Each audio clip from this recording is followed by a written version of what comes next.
before the commission, although I found out that this is not sworn state.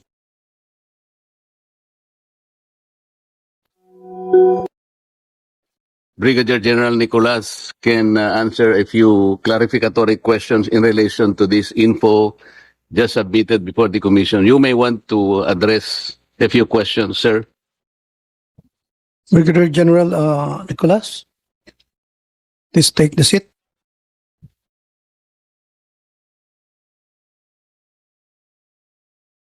Yes, Honorable Marcoleta. Thank you, Mr. Chair.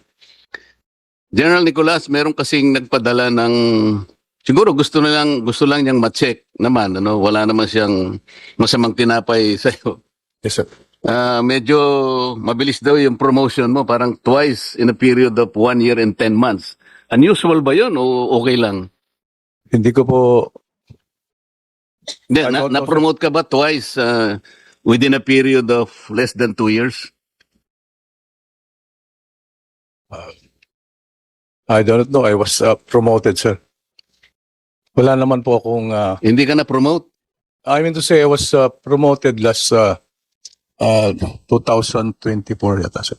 Dalawang beses daw within a period of 1 year and 10 months. No, sir. I think almost 20 months or something like that. Ang nakalagay rito kasi, General, nagtapos ka ng Masters in Public Administration, National University. Yes, sir. Meron ka pang doctoral sa Public Administration, University of Manila. Yes, sir. BS Civil Engineering, Technological Institute of the Philippines. Yes, sir. Meron ka pang unit sa BS Civil Engineering sa Mapua. Yes, sir. Basic, sir. Civil Engineering ka na sa TIP eh. Sir, hindi ko na-continue yung sa Mapua, sir. Basic lang, sir, yun. Sige. Tapos meron ka pang unit sa Bachelor of Laws. Ha? Yes, sir. Nasipag mo namang mag-aral, General. Wala, sir. Medyo. Grabe ito ha. Kami ni Senator Amy, hindi namin nakuha lahat ito eh. Doctor of Public Administration. Yes, sir. Merong phrase sa public administration eh. Made popular during Pedesco pero no cumplo. What does that mean? It is a Latin, sir, but I cannot interpret it. Huh? But I heard that already, sir. If you can... You heard that? Yes, sir, but I cannot... Doctor of Public Administration. O sige, okay na. Thank you very much, Mr. Chair. Thank you, General. Thank you. The Armed Forces of the Philippines is the protector of the people and the state. In times of war, wala tayong pag-uusapan, General. You need to protect our people. Yun talaga ang katungkulan ninyo. Yun ang mandato ninyo. At hindi ka makakaiwas talaga ron. Eh kung hindi giyera, halimbawa, like it's peacetime, how do you make use of this constitutional provision?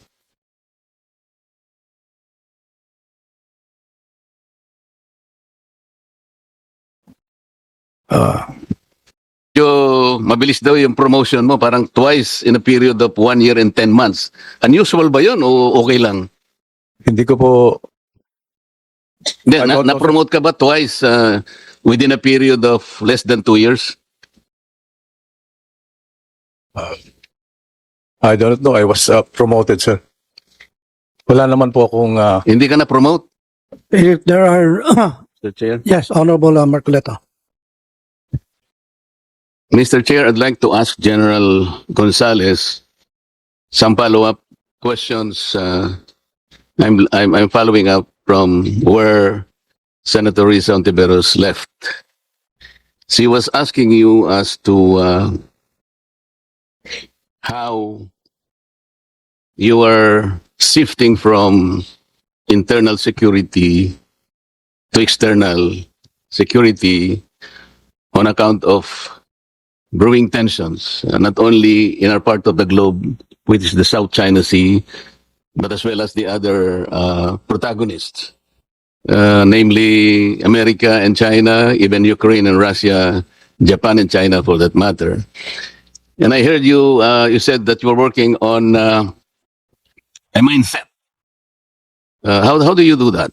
Will you elaborate on how you're working on the mindset of the ground troops in relation to the shift from internal security to the external one? If you can give examples on how you do it. Thank you very much, Your Honor. Sir, please allow me to answer this in a general manner. For example, sir, our plans, we are trying to mend all of our plans. And from internal concern, internal focus, we are inducing how the land component will work along with the maritime and air in case, sir, that a war will break out or an invasion, God forbid, will happen.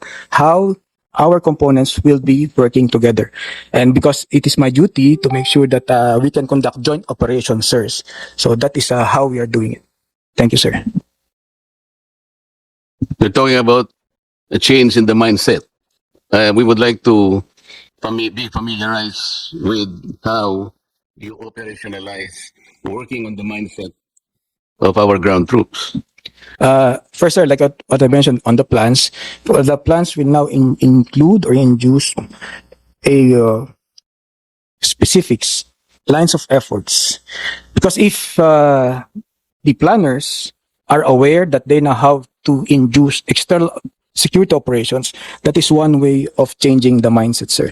And of course, sir, we are also working with the major service units, the service providers, in their education system, sir. Most especially in the General Staff Corps and even to advanced and basic, to make sure that the concept of joint and combined operations is already being introduced at the basic level and applied at the student officers course or the advanced level and effectively practiced when they attend their GSC.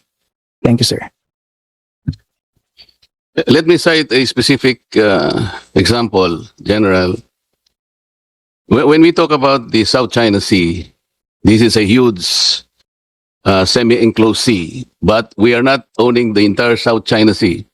I think from our point of view, we are referring only to what is ours. We call it West Philippine Sea. As a matter of fact, this maritime area was defined by law already. Hindi ko lang matandaan masyado. It's Republic Act 120 blah blah blah. But it is how it was defined. So sa definition, Mr. Chair, it coincided with the country's exclusive economic zone, which is 200 nautical miles from the archipelagic baseline. But given that there is another demarcation line courtesy of Presidential Decree 1596. Dito kasi nagkakaroon ng konting misconception, Mr. Chair. If you are using Presidential Decree 1596, sakop natin yung mga ibang features dyan like Ito Aba. Ito Aba is occupied by Taiwan, but it is claimed by the Philippines. Yung Subi Reef, it's a low tide elevation, but this is occupied by China. Yung T2, ito yung Pag-asa, yung munisipyo natin, ano? Occupied ito ng Pilipinas. Yung SWK, ito yung Pugad. This is occupied by Vietnam. Okay. Yung Gaben North is occupied by Vietnam. Yung Gaben South is occupied by China. At yung Makinan, magkakadikit ito, China as well as the Johnson Reef. Ang problema, Mr. Chair, nitong dalawang ito, Yang sabi nung arbitral award, nung dinimanda natin ng China, I think this is in 2012, hindi natin pwedeng i-appropriate, sabi ng tribunal, yung mga islands dito. So nagkaroon tayo ng dispute between the tribunal's decision and the presidential 1596. And we made an adjustment there doon sa bagong batas na ginawa natin, although meron pang problema kasi yung Quarteron Reef, dito yung Calderon natin, is still outside our exclusive economic zone. Pero kine-claim natin yun. Ang problema, yung Amboy na Cay. Sana yung Amboy na Cay, this is occupied by Malaysia, but this is within our EEZ. I am trying to picture this to you, General, kasi in employing, for example, the shift of the mindset from internal security to the external one, This time, we to be assured of the maritime rights or even the territory that we need to protect. Ang sabi nga natin, well, the most patriotic of us, sabi nila, West Philippine Sea, atin ito. Diba? Ganun talaga eh, no? West Philippine Sea, umalis ka dyan, sabi sa China. But if we are unable to really locate the precise coordinates until we are able to pinpoint natin talaga kung nasaan ba talaga yung saganang atin, merong nasa sakop ng ating exclusive economic zone. So based on the new law, ito dapat. Kaya lang yung presidential decree is another. Outside ng economic zone, pero kine-claim pa natin. So if we make a statement na yung atin lang, pero merong outliers, ito ba ay alam mismo ng ating mga kasundaluhan kung nasaan lahat itong mga features na ito? Anong exact coordinates? Kung ilang ibon ang nakakalipad doon? Kasi, in the aftermath of a war, sabi mo nga, God forbid. Pero kunwari, talagang ganun nangyari. If you send your children, your grandchildren to the war, and let them fight for and die for these features, we need to know exactly where is this West Philippine Sea. Hindi ba tama, General? So kabisado nyo ba lahat ito talaga? Did you coordinate, for example, with the Coast Guard?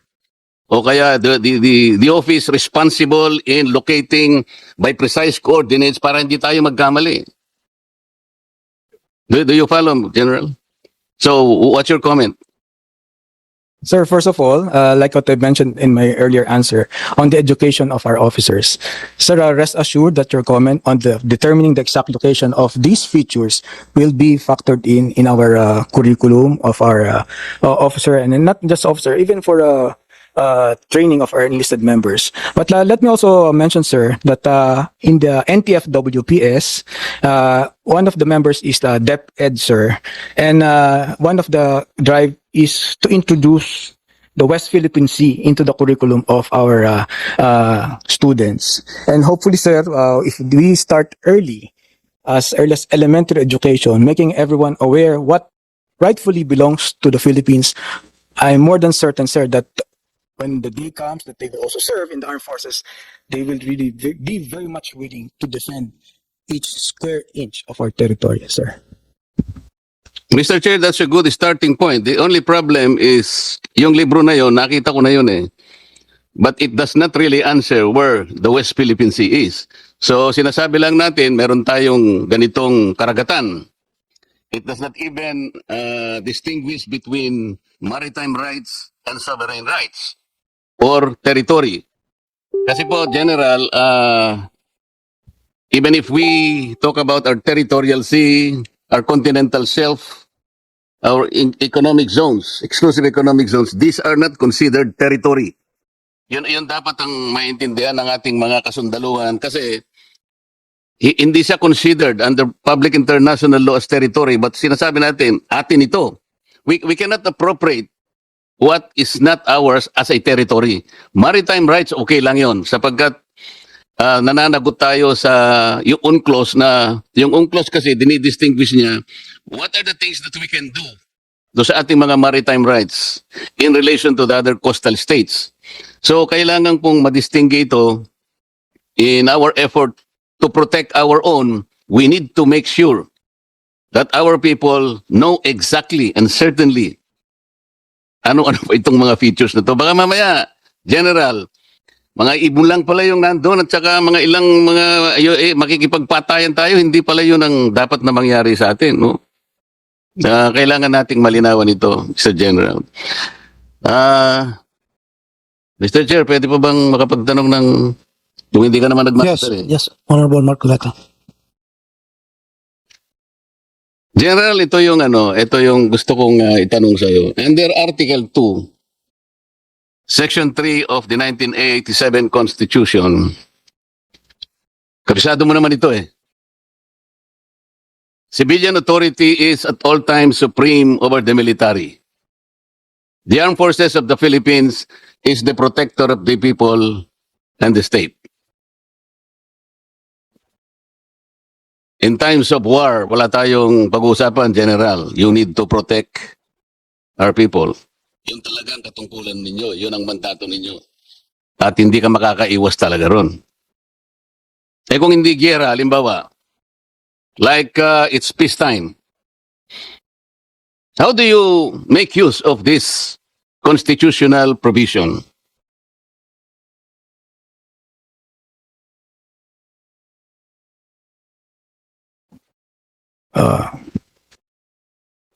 May I answer, sir? Yes, sir. Sir, first of all, we recognize what we call as the duly constituted authority, sir. And the duly constituted authority is the one that has the mandate of the people. And in our case, the one who has the mandate of the people, who is duly elected, is the President of the Republic of the Philippines, who is also the Commander-in-Chief. And thus, we recognize him as our leader, our commander, a civilian, but who leads the armed forces of the Philippines. So we recognize duly constituted authority, sir, and we will defend everything that is aligned with our duties, and we will defend the chain of command. Thank you, sir. But Mr. Chair, I did not ask him about duly constituted authorities. I know that the armed forces is duty-bound to respect and obey the duly constituted authorities of this country. But that was not my question. My question, Mr. Chair, is how do you operationalize this very important constitutional provision in times of peace? Kasi pag giyera, hindi tayo magdidebate rito. Katungkulan mo talagang pagbabarilin lahat yung mga kalaban natin para maproteksyonan mo kami lahat, di ba? Pero kung halimbawa wala naman tayong kalaban, yun ang gusto ko lamang kasi ayaw kong magkaroon tayo ng misconception eh. Kasi ang daming gumagamit ng ganitong phrase eh. We have a president in recent memory. Nangyari sa panahon ni former President Erap Estrada. You saw how the armed forces withdrew its support to the presidency. At ang sinasabi nila noon, this is the basis. This is the constitutional ground. Kasi we need to protect the people. Mr. Chair, I'm not saying that there is a parallel between what happened during the time of the former President Joseph Estrada and the political realities of the present. Kasi noon ginamit ito under those circumstances. Ngayon, kapag nakikita mo yung mga political activism ngayon, there are huge rallies. Siguro naman, nakikita po ninyo. Tayo naman lahat, nakikita natin lahat. People gather huge rallies. At sinasabi nila, this is the way to petition and redress our grievances to our government. And these are protected rights under the Constitution. Kung minsan sinasabi nila, minsan nga, di ba, nasasabi sila, oh, you are the protector of the people. You are not, di kayo kumikibo. Mga ganun, siyempre, How do you react to this? And what, for example, the hierarchy is conveying to you in relation to this mass protest or rallies that we see in our time? Yes, Your Honor. First of all, with regards to the rally, sir, this is a concern of the Philippine National Police. And in regards to that, sir, we are only in support role. We are not supposed to take the lead. And that is where, a specific example, sir, that the police leadership, which is a civilian body, takes the lead. And that is their main task. It is not our main duty. We are just to support law enforcement, sir, if directed. Thank you, sir. No, but the provision is very, very clear, Mr. General. The Armed Forces of the Philippines is the protector of the people. You do not delegate it only to the internal force like the police. Parang kasama kayo rito di ba? Kasi kaya ako tinatanong ito, Mr. Chair, para meron tayong malinaw na konsepto dito. Hindi yung basta na lang nagagamit ito, ikinapit dito, ikinapit doon. Wala tayong matibay na mapangahawakan na mga katibayan kung paano natin ma-operationalize ito. Kasi napaka-importante nito. Sayang naman ito. Kung halimbawa, pababayaan lang natin nandito, lalo na kung panahon ng wala namang gyera, kung hindi, nagkakaroon lang tayo ng gyera sa atin-atin lang, which is internal in ourselves, di ba? So, yun ang kailangan nating ma-process ka dito kasi ito, Mr. Chair. Gusto namin malaman sa inyo, ano ang pagkakaintindi ng armed forces dito sa phrase na ito? I'm sorry if I make you very uncomfortable, Mr. General, but I know you are a battle-scarred individual. Kayang-kaya mo sagutin ito. Sir, first of all, sir, I, on behalf of the general officers who are here with me this morning, believe that we are all professionals. We are a professional organization. And as such, sir, we will only adhere, perform, and execute our mandate. Sir, with due respect, we are not supposed to be involved in politics or interpreting the Constitution. We will only comply what our directives are, and that is what we will do, sir. We will operationalize whatever directive we have for as long as it is in line with our duties. But we will never do anything, sir, to violate the chain of command and to destroy whatever was written in our Constitution. That will be all, sir. Thank you, sir.